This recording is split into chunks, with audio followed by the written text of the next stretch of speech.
नमस्कार, स्वागत है आपका खबर एचपी में। तो आइए जानते हैं हिमाचल के हर छोटे बड़े शहर से जुड़े 30 फटाफट बड़ी खबरों को। इससे पहले यदि आप वीडियो को लाइक नहीं किए हैं तो लाइक कर दीजिए और चैनल में नए तो चैनल को सब्सक्राइब कर लीजिए। और आप वीडियो को कहां से देख रहे हैं कमेंट बॉक्स में हमें जरूर बताइए। स्कूल शिक्षा बोर्ड अब परीक्षा पैटर्न में करेगा बदलाव, अध्यक्ष ने किया ऐलान, कर्मियों को मिलेगा डीए। हिमाचल प्रदेश स्कूल शिक्षा बोर्ड अब परीक्षा पैटर्न में बदलाव करेगा। बोर्ड परीक्षाओं में ए, बी और सी तीनों सीरीज में अब होंगे एक जैसे सवाल पूछे जाएंगे। स्कूल शिक्षा बोर्ड मार्च 2026 में होने वाली वार्षिक परीक्षाओं के लिए अब एक ही प्रश्न पत्र तैयार करेगा। प्रश्न पत्र के प्रश्नों को ए, बी और सी अलग अलग सीरीज में पूछेगा, जिसमें हर सीरीज में प्रश्नों को पूछे जाने का स्थान अलग अलग होगा। यानी एक ही प्रश्न पत्र के प्रश्नों को 3 अलग अलग सीरीज में जंबल तरीके से पूछा जाएगा। यह बात हिमाचल प्रदेश स्कूल शिक्षा बोर्ड के अध्यक्ष डॉक्टर राजेश शर्मा ने एक पत्रकार वार्ता के दौरान कही। इस अवसर पर उनके साथ बोर्ड सचिव डॉक्टर मेजर विशाल शर्मा, उप सचिव राजीव ठाकुर और बोर्ड कर्मचारी यूनियन के प्रधान सुनील शर्मा भी मौजूद रहे।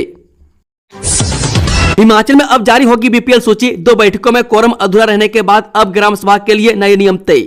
हिमाचल प्रदेश में बीपीएल परिवारों की नई सूची जारी करने की तैयारी है। ग्राम सभा की बैठकों में कोरम पूरा न होने के कारण सूची अटकी हुई थी। अब जिन पंचायतों में 2 बैठकों में कोरम पूरा नहीं हुआ, वहां तीसरी बैठक में मौजूद सदस्यों के साथ ही मंजूरी दी जाएगी। सरकार ने पंचायती राज विभाग को सूची सौंपने के निर्देश दिए हैं। एचआरसी पेंशनरों को दिवाली से पहले मिली सितंबर की पेंशन, हिमफेड कर्मियों को महंगाई भत्ता। हिमाचल प्रदेश पथ परिवहन निगम ने दिवाली से पहले पेंशनरों को सितंबर की पेंशन जारी कर दी है। सरकार से ग्रांट मिलने के बाद पेंशन का भुगतान हुआ। पेंशनरों को 2 महीने की पेंशन मिली है, जिससे वे दिवाली अच्छे से मना सकेंगे। संगठन ने अक्टूबर की पेंशन समय पर देने की मांग की है। हिमफेड कर्मियों को 3% महंगाई भत्ता मिलेगा। दिवाली पर लग्जरी बसों का अवैध संचालन, 4 से 5 हजार रुपये तक किराया वसूले जा रहे ऑपरेटर, डिप्टी सीएम का संज्ञान।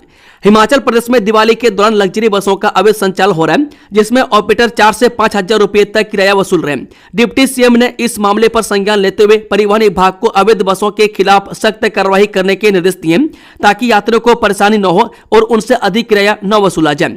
लॉन्ग रूट पर सेवाएं दे रहे एचआरटीसी के चालक परिचालकों ने स्वयं इस बात का अनुभव व सर्वे किया। दिल्ली से मनाली, शिमला, धर्मशाला जैसे हिमाचल के प्रमुख स्थलों के लिए चल रही अवैध लग्जरी बसों में यात्रियों से 4000 से 4500 रुपए तक का मनमाना किराया वसूला जा रहा है, जो सामान्य दर से कई गुना अधिक है। एचआरटीसी की चलती बस में लगी आग, सवारियों ने खिड़की से कूदकर बचाई जान, हादसे का वीडियो आया सामने। हिमाचल प्रदेश पथ परिवहन निगम की एक चलती बस में आग लगने से यात्रियों में अफरा तफरी मच गई। शिमला के रामपुर बाजार में हुए इस हादसे में सवारियों ने खिड़कियों से कूदकर अपनी जान बचाई। ड्राइवर की सूझबूझ से बड़ा हादसा टल गया। घटना का सीसीटीवी फुटेज सामने आया और एचआरटीसी प्रबंधन जांच कर रहा है। आए दिन एचआरटीसी बसों के दुर्घटनाग्रस्त होने की घटनाएं सामने आ रही है। पारदर्शी, तेज और पेपरलेस होगी भर्ती, राज्य चयन आयोग का ओटीआर पोर्टल डिजिलॉकर से लिंक्ड। हमीरपुर स्थित प्रदेश राज्य चयन आयोग में होने वाली भर्तियों में पारदर्शिता के लिए आए दिन आयोग की ओर से नए कदम उठाए जा रहे हैं। पूरे सिस्टम को ऑनलाइन करने की दिशा में आगे बढ़ रहे चयन आयोग ने आने वाले समय में भर्ती प्रक्रिया पूरी तरह डिजिटल और पारदर्शी बनाने की दिशा में एक बड़ा कदम उठाया है। दरअसल आयोग ने अपने वन टाइम रजिस्ट्रेशन यानी कि ओटीआर पोर्टल को डिजिलॉकर से लिंक करवा दिया। इसका सबसे बड़ा लाभ अभ्यर्थियों को होगा। उन्हें अब अपने दस्तावेजों की फिजिकल कॉपी या बार बार अपलोड करने की जरूरत नहीं पड़ेगी। मात्र एक क्लिक पर 52 तरह के दस्तावेजों को दोनों पोर्टल के बीच पुल और पुश करना संभव हो सकेगा। नौकरियों के लिए आवेदन करने वाले प्रदेश भर के अभ्यर्थी अपने दस्तावेज डिजिलॉकर से सीधे आयोग के ओटीआर पोर्टल पर अपलोड कर सकेंगे। ओटीआर से डिजिलॉकर को जोड़ने के बाद दस्तावेजों की वैधता भी अपने आप डिजिलॉकर के डिजिटल सिग्नेचर से प्रमाणित मान जाएगी। इससे भर्ती प्रक्रिया पारदर्शी, तेज और पेपरलेस बन जाएगी। बोर्ड ने जारी किया शीतकालीन स्कूलों का शेड्यूल। जो 29 अक्टूबर 2025 तक 2 बड़े त्योहार दिवाली और छठ खत्म हो जाएंगे, उसके बाद परीक्षाओं का दौर शुरू होने वाला है। केंद्रीय माध्यमिक शिक्षा बोर्ड ने आने वाले 10वीं और 12वीं की बोर्ड परीक्षा 2026 के लिए सीबीएसई प्रैक्टिकल की डेट की घोषणा कर दी है। इसके अनुसार नवंबर 2025 के पहले हफ्ते से स्कूलों में प्रैक्टिकल परीक्षा, प्रोजेक्ट, इंटरनल असेसमेंट शुरू हो जाएंगे। हालांकि ये सभी स्कूलों के लिए नहीं है। ये परीक्षाएं कैसे होंगी, मार्क्स कैसे अपलोड होंगे, कितने स्टूडेंट का बैच होगा, सारी जानकारी बोर्ड ने सर्कुलर नोटिस के साथ जारी कर दी। अगर आपके स्कूल में कुछ समय बाद ये एग्जाम होंगे तो ये भी गाइडलाइंस ज्यादा नहीं बदलेगी। आप अभी भी इसे चेक कर सकते हैं। लोकसभा आयोग ने घोषित किया महिला पुलिस कांस्टेबल भर्ती का परिणाम। हिमाचल प्रदेश लोकसेवा आयोग ने पुलिस विभाग में विशेष कर्तव्यों हेतु महिला कांस्टेबल पदों के लिए आयोजित परीक्षा का परिणाम घोषित कर दिया। कुल 380 पदों के लिए 25 अक्टूबर 2024 को विज्ञापन जारी किया गया था। 15 जून 2025 को ऑब्जेक्टिव टाइप स्क्रीनिंग टेस्ट आयोजित हुआ था, जिसके बाद 621 अभ्यर्थियों को दस्तावेज सत्यापन के लिए बुलाया गया। सत्यापन प्रक्रिया 24 से 29 सितंबर 2025 तक चली। आयोग ने योग्यता और मेरिट के आधार पर 369 उम्मीदवारों की नियुक्ति हेतु सिफारिश की, जबकि 11 पद रिक्त रह गए। वर्गवार विवरण के अनुसार सामान्य वर्ग के 104, अनुसूचित जाति के 46, अन्य पिछड़ा वर्ग के 38 तथा आर्थिक रूप से कमजोर वर्ग के 32 पद भरे गए हैं। कुछ आरक्षित श्रेणियों जैसे स्वतंत्रता सेनानियों के वार्ड्स और ईडब्ल्यूएस के पद रिक्त रह गए। आयोग ने स्पष्ट किया है कि चयनित अभ्यर्थियों की नियुक्ति उनके दस्तावेजों और प्रमाण पत्रों के सत्यापन के उपरांत ही की जाएगी। आयोग की सचिव निवेदिता नेगी ने बताया कि परिणाम पूरी सावधानी के साथ तैयार किया गया है, फिर भी यदि किसी प्रकार की त्रुटि पाई जाती है तो उसे संशोधित किया जाएगा। दिवाली से पहले पंचायत प्रतिनिधियों का मानदेय बढ़ा, 1 अप्रैल 2025 से मिलेगा बढ़ा हुआ मानदेय। दिवाली से पहले प्रदेश सरकार ने पंचायत प्रतिनिधियों के मानदेय में बढ़ोतरी की है। हिमाचल प्रदेश सरकार ने पंचायत प्रतिनिधियों के मानदेय की नई दरें तय कर दी है। इसके तहत राज्य की सभी 3 स्तरीय पंचायती राज संस्थाओं, जिला परिषद, पंचायत समिति और ग्राम पंचायत के निर्वाचित पदाधिकारियों को अब बढ़ा हुआ मानदेय मिलेगा। प्रदेश सरकार ने बजट सत्र में पंचायत प्रतिनिधियों के मानदेय में बढ़ोतरी की घोषणा की थी। पंचायत प्रतिनिधियों को अब 1 अप्रैल 2025 से बढ़ा हुआ मानदेय मिलेगा। पंचायती राज विभाग के सचिव ने पंचायत प्रतिनिधियों के मानदेय में बढ़ोतरी के आदेश जारी किए। पंचायत प्रतिनिधियों के मानदेय में बढ़ोतरी के आदेश की प्रति सभी उपायुक्तों, जिला परिषदों, पंचायत समितियों और ग्राम पंचायतों को भेज दी गई है ताकि इसे तुरंत लागू किया जा सके। मेडिकल बिल का भुगतान मांगा, पेंशनरों ने शिमला के सीटीओ चौक के पास दिया धरना। हिमाचल में पेंशनरों ने लंबित मांगों को लेकर शुक्रवार को प्रदेश भर में प्रदर्शन किया। प्रदेश पेंशनर संयुक्त संघर्ष समिति ने शिमला के सीटीओ चौक के पास धरना दिया और मांगों के समर्थन में जमकर नारेबाजी की। वहीं पेंशनर संयुक्त संघर्ष समिति के साथ एचआरटीसी के पेंशनरों ने भी समर्थन दिया।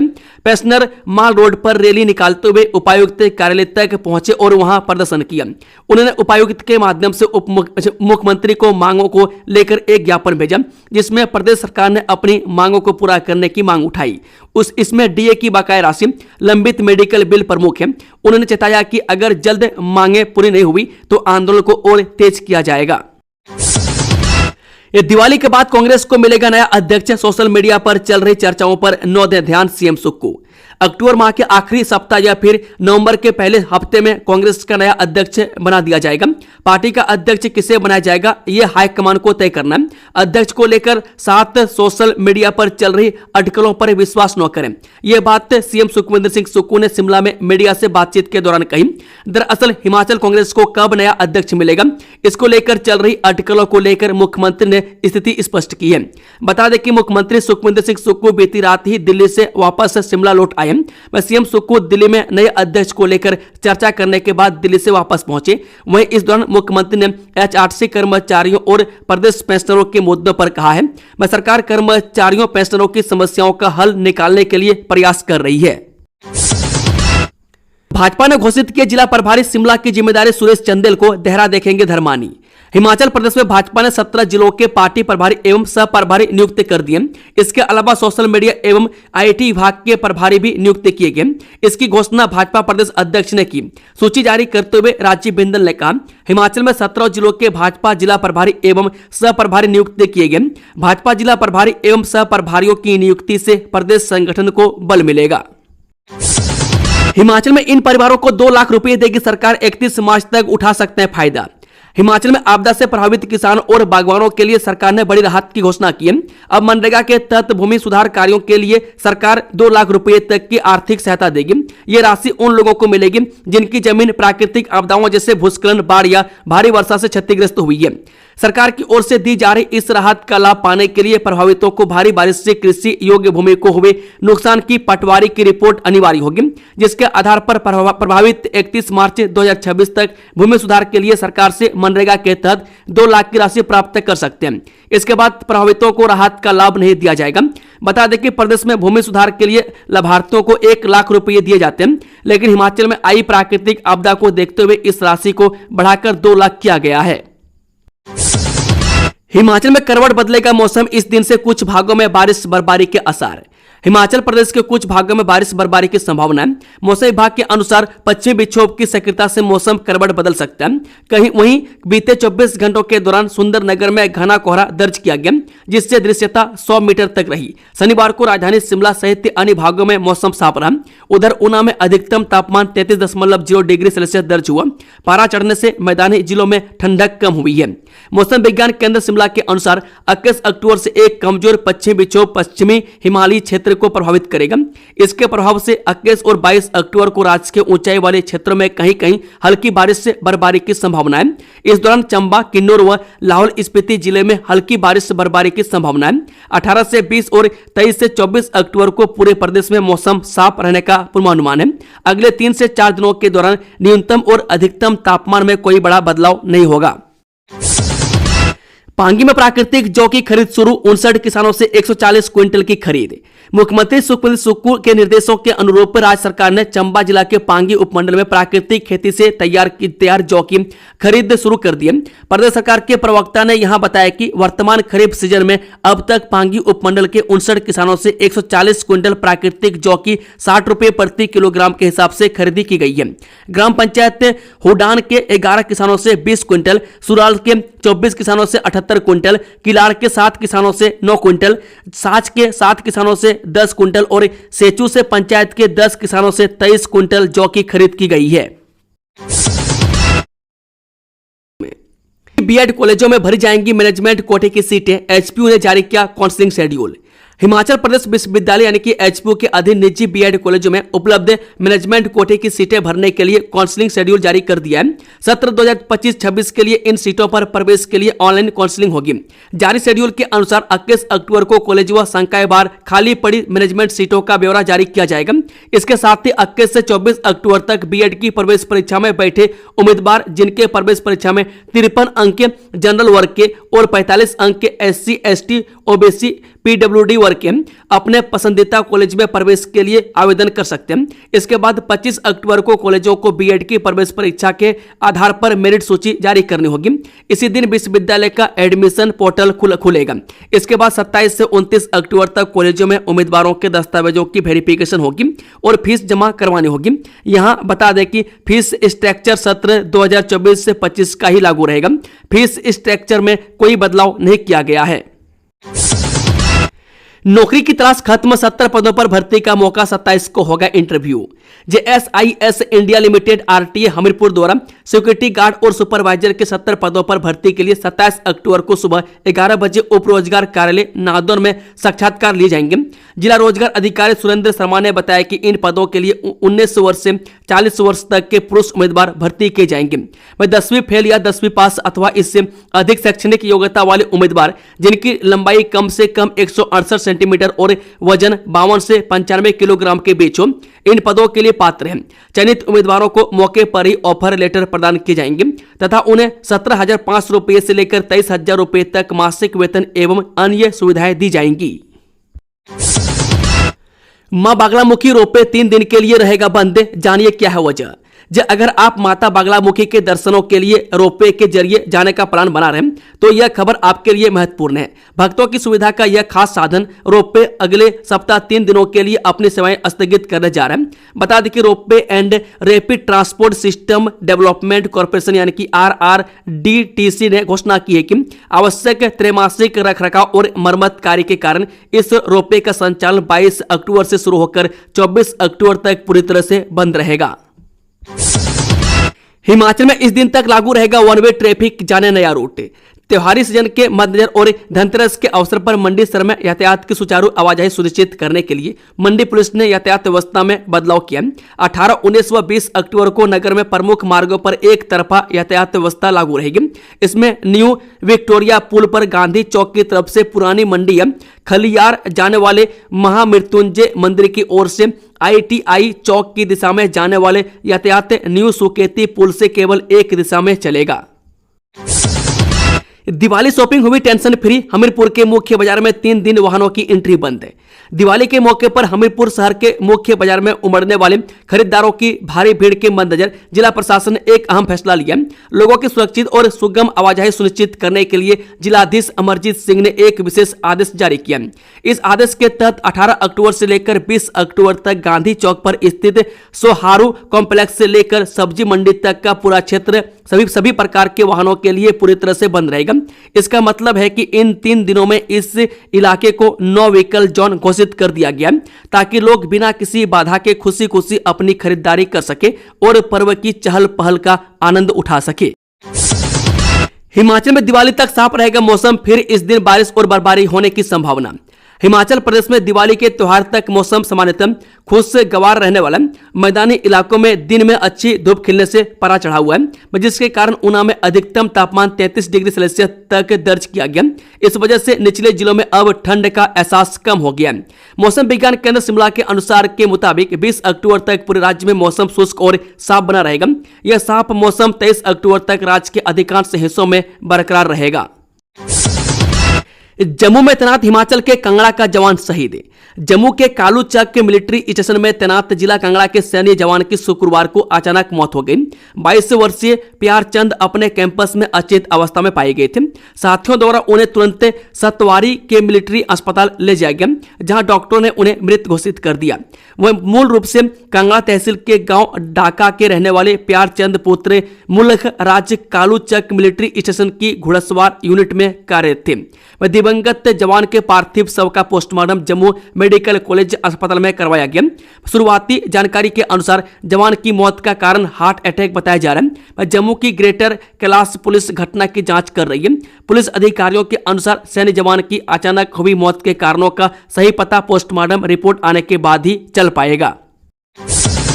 पुलिस कांस्टेबल भर्ती का फाइनल परिणाम घोषित। लोकसभा आयोग ने पुलिस कांस्टेबल भर्ती का फाइनल परिणाम घोषित कर दिया।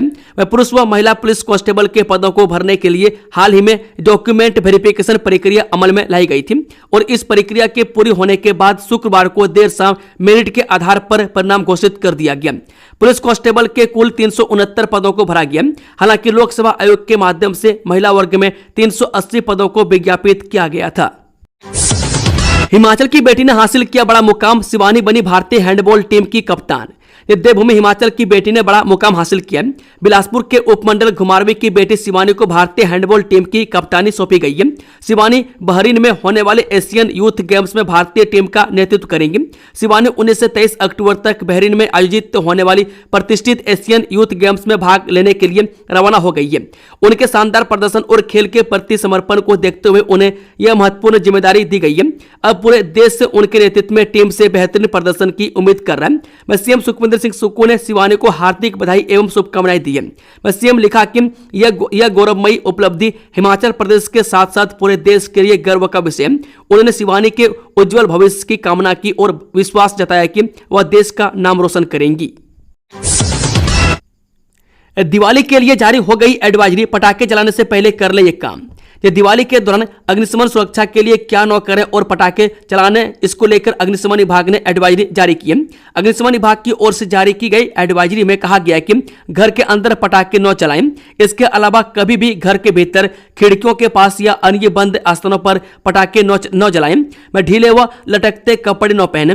मैं ढीले वस्त्र पहनने से बच्चे जो आसानी से आग पकड़ सकते हैं। अग्निशमन विभाग ने एडवाइजरी में बताया कि ज्वलनशील पदार्थों के पास पटाखों का उपयोग न करें और सूखी पत्तियों, गैस सिलेंडरों या वाहनों आदि से पटाखों को दूर रखें। इसके अलावा बिना जले पटाखों को दोबारा न जलाएं। एसजेवीएन ने प्राचीन कोठी की रखी नींव, 1500 मेगावाट एनजेएचपीएस परियोजना के विकास कार्यों का क्या शुभ आरंभ। एसजेवीएन के निदेशक और अध्यक्ष एसजेवीएन फाउंडेशन अजय कुमार शर्मा ने शुक्रवार को 1500 मेगावाट एनजेएचपीएस परियोजना क्षेत्र में कई विकास कार्यों का भव्य शुभ आरंभ किया। इस मौके पर उन्होंने देवी साहिबा लाठी जाहिरी खड़गाग मंदिर परिसर में स्थित प्राचीन कोठी का शिलान्यास किया। कार्यक्रम में अजय कुमार शर्मा ने परियोजना प्रभावित व्यक्ति के माध्यम से परियोजना कार्यों के लिए किराए पर लिए गए इलेक्ट्रिकल वाहन को हरी झंडी दिखाकर रवाना किया। इसके साथ ही उन्होंने एक पेड़ मां के नाम अभियान के तहत पौधारोपण भी किया। पाकिस्तान की एक एक इंच जमीन ब्रह्मोस की रेंज में ऑपरेशन सिंदूर तो सिर्फ ट्रेलर था। रक्षा मंत्री राजनाथ सिंह और उत्तर प्रदेश के मुख्यमंत्री योगी आदित्यनाथ ने शनिवार को लखनऊ स्थित ब्रह्मोस एयर स्पेस इकाई में निर्मित मिसाइलों की पहली खेप को हरी झंडी दिखाकर रवाना किया। इस मौके पर रक्षा मंत्री राजनाथ सिंह ने कहा कि हमारे विरोधी अब ब्रह्मोस से बच नहीं पाएंगे। पाकिस्तान की एक एक इंच जमीन ब्रह्मोस की पहुंच में है। उन्होंने कहा, मैंने इस परिसर में रुद्राक्ष के पौधे का रोपण किया है। रुद्राक्ष को ऐसे भी महादेव का रूप माना जाता है। मैं चाहता हूं इस परिसर पर महादेव का आशीर्वाद बना रहे। हमारे विरोधी अब ब्रह्मोस से बच नहीं पाएंगे। पाकिस्तान की एक एक इंच जमीन ब्रह्मोस की पहुंच में है। ऑपरेशन सिंदूर तो केवल एक ट्रेलर था। उस ट्रेलर ने ही पाकिस्तान को यह एहसास दिला दिया कि अगर भारत पाकिस्तान को जन्म दे सकता है तो समय आने पर क्या कर सकता है यह मुझे बोलने की जरूरत नहीं है। मंगल राज से जंगल राज की वापसी चाहता है महागठबंधन। जी पूर्व केंद्रीय मंत्री व सांसद अनुराग सिंह ठाकुर ने बिहार विधानसभा चुनाव 2025 के दृष्टिगत शुक्रवार को बेतिया व रक्सौल में पार्टी के सम्मानित प्रत्याशियों की नामांकन सभा में कहा कि आरजेडी व उनका महागठबंधन बिहार में मंगल राज से जंगल राज की वापसी चाहता है। बिहार में जब जब आरजेडी की सरकार आई है इन्होंने सिर्फ तबाही लाई है। श्री ठाकुर ने उपस्थित जनता से एनडीए प्रत्याशी को भारी मतों से जिताने और फिर सुशासन की सरकार बनाने का निवेदन किया। उन्होंने कहा, एनडीए सरकार ने पिछले 2 दशकों में बिहार में सुशासन व जन कल्याण की सरकार देने का काम किया, लेकिन बिहार की जनता यह जानती है कि जब जब राजद आई है तब तब तबाही लाई है। इमरजेंसी में मरीज की जान बचाएगी पुलिस। अब पुलिस कर्मचारी भी हार्ट अटैक आने पर व्यक्ति की जान बचाने में अहम भूमिका निभाएंगे। इसके लिए बिलासपुर पुलिस के 30 पुलिस जवानों को ट्रेंड किया गया। स्वास्थ्य एवं परिवार कल्याण मंत्रालय भारत सरकार के तत्वाधान में आयोजित सीपीआर जागरूकता सप्ताह 2025 का समापन कर एम्स बिलासपुर में 5वें दिन पुलिस कर्मियों के लिए सीपीआर एवं एईडी प्रशिक्षण सत्र के साथ हुआ। प्रशिक्षण सत्र का आयोजन पुलिस लाइन लखनपुर में किया गया। यह सत्र ट्रॉमा एवं आकस्मिक चिकित्सा विभाग द्वारा संचालित किया गया, जिसमें विभिन्न रैंकों के लगभग 30 पुलिस कर्मियों ने सक्रिय रूप से भाग लिया। प्रशिक्षण के दौरान हृदय गति रोकने की पहचान, प्रभावी छाती दबाव यानी कि चेस्ट कंप्रेशन देने की तकनीक और ऑटोमेटेड एक्सटर्नल डिफिब्रिलेटर यानी कि एईडी ने के सुरक्षित उपयोग के बारे में विस्तार से बताया गया। 22 या 23 अक्टूबर कब है भैया दूज, जाने तिलक लगाने का शुभ मुहूर्त और पूजा विधि। भाई दूज का पावन पर्व भाई बहन के अटूट प्रेम, स्नेह और सुरक्षा के बंधन का प्रतीक है। इस दिन बहनें अपने भाइयों को तिलक लगाकर उनकी लंबी उम्र और सुख समृद्धि की कामना करती हैं, जबकि भाई बहनों को स्नेह और रक्षा का वचन देते हैं। जवाली के ज्योतिषी पंडित विपिन शर्मा ने बताया कि इस साल भैया दूज का पर्व 23 अक्टूबर के दिन गुरुवार को मनाया जाएगा। उन्होंने बताया कि कार्तिक मास के शुक्ल पक्ष की द्वितीय तिथि 22 अक्टूबर की रात 8:16 से शुरू होकर 23 अक्टूबर की रात 10:46 तक रहेगी, जिस कारण 23 अक्टूबर को मनाया जाएगा। इस दिन भाई को तिलक करने का सबसे शुभ मुहूर्त दोपहर 1:13 से 3:28 तक का रहेगा। बहनों को लगभग 2 घंटे 15 मिनट का समय मिलेगा। 2011 से पूर्व नियुक्त शिक्षकों को टेट से मिले छूट। हिमाचल प्रदेश राज्य कर्मचारी महासंघ के प्रदेश अध्यक्ष नरेश ठाकुर के नेतृत्व में एक प्रतिनिधिमंडल ने शुक्रवार को सुंदरनगर में भाजपा महिला मोर्चा की राष्ट्रीय अध्यक्ष मल्लिका नड्डा से सुंदरनगर में आयोजित कार्यक्रम में भेंट कर 2011 से पूर्व नियुक्त शिक्षकों को टेट से छूट देने संबंधी ज्ञापन सौंपा। प्रतिनिधिमंडल ने बताया कि 2011 पूर्व नियुक्त शिक्षकों की नियुक्ति प्रक्रिया उस समय की सरकार के नियमों के अनुसार हुई थी और इन शिक्षकों ने वर्षों से सफलतापूर्वक शिक्षण कार्य किया है। दोस्तों, खबरों का सिलसिला समाप्त होता है। अगर जानकारी पसंद आई तो वीडियो को लाइक, शेयर, चैनल को सब्सक्राइब जरूर कर लें और कमेंट बॉक्स में अपना फीडबैक देना ना भूलें। Thank you, all the best, जय हिंद।